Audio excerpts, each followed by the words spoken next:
জুলাই সনদের গণভোটে ন্যায়ের পক্ষে ক্যাম্পেইন করবে, যারা না ভোট দিতে বলবে তারা বাংলাদেশের দুশমন, স্বাধীনতার দুশমন, জুলাই বিপ্লবের দুশমন। জুলাই সনদ বাস্তবায়নের টার্গেট এবং লক্ষ্য নিয়ে 11টি দল হাতে হাত রেখেছি। একটি শপথ দিয়ে বাংলাদেশে আর ফ্যাসিবাদ ফিরতে দেওয়া হবে না। বাংলাদেশে আর কোনো ব্যক্তির ক্ষমতার স্বাদ পূরণ করার জন্য বাংলার মানুষ আর নিজেদেরকে বলি দেবে না। বাংলাদেশ হবে জনগণের বাংলাদেশ। বাংলাদেশের সম্পদ ভোগ করবে বাংলার 18 কোটি মানুষ।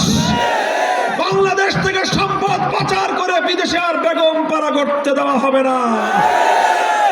লুটপাট আর গুন্ডামির রাজনীতি বন্ধ করার জন্য আমাদের ঐক্য আগামীর বাংলাদেশে পেশি শক্তির রাজনীতিকে চিরতরে বিদায় করবার জন্য। আমরা একটা চিত্র দেখতে পাচ্ছি। বিগত দিনে যারা সন্ত্রাস নির্ভর রাজনীতি করত, বিগত দিনে যারা পেশি শক্তির বলে নির্ভর হয়ে রাজনীতি করত, তাদের জানকান্দানি শুরু হয়ে গিয়েছে। মরার আগে মানুষ যেরকম ছটফট করতে শুরু করে, এটাকে আমাদের ঢাকায় বলে জাকান্দানি। আপনাদের কি বলে? জাকান্দানি শুরু হয়ে গিয়েছে। আমরা সবাইকে বলতে চাই, লুটপাটের রাজনীতি, জাকান্দানি কাঁদতে কাঁদতে, ছটফট করতে করতে মৃত্যুবরণ করবে। জনগণের অধিকার নিয়ে ছিনিমিনি আর খেলতে দেওয়া হবে না। সেই আগের দিনের সন্ত্রাস করে, ভয় দেখিয়ে, পেশি শক্তির মাধ্যমে ব্যালট ছিনতাই করার দিনের কথা ভুলে যায়। ওই দিন আর বাংলাদেশে ফিরবে না। হেলমেট পরে, হাতুড়ি দিয়ে, হেলমেট বাহিনী, হাতুড়ি বাহিনী, পিস্তল বাহিনী লেলিয়ে দিতে পারবেন।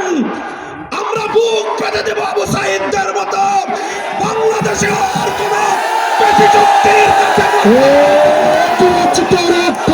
আমরা বলি, জুলাই সনদ বাস্তবায়নের জন্য, যে জুলাই সনদ প্রণীত হয়েছে ঐক্যের ভিত্তিতে, জুলাই বিপ্লবের অংশীজন প্রতিটি ব্যক্তি, প্রতিটি দল, প্রতিটি পক্ষ ঐক্যবদ্ধ হয়ে যেই জুলাই সনদ প্রণয়ন করা হয়েছে, সেই জুলাই সনদকে হা ব্যালটে সিল মেরে জয়যুক্ত করতে হবে। জুলাই সনদের বিপক্ষে যারা অবস্থান নিবে, যারা জুলাই সনদের গণভোটে ন্যায়ের পক্ষে ক্যাম্পেইন করবে, যারা না ভোট দিতে বলবে তারা বাংলাদেশের দুশমন, স্বাধীনতার দুশমন, জুলাই বিপ্লবের দুশমন।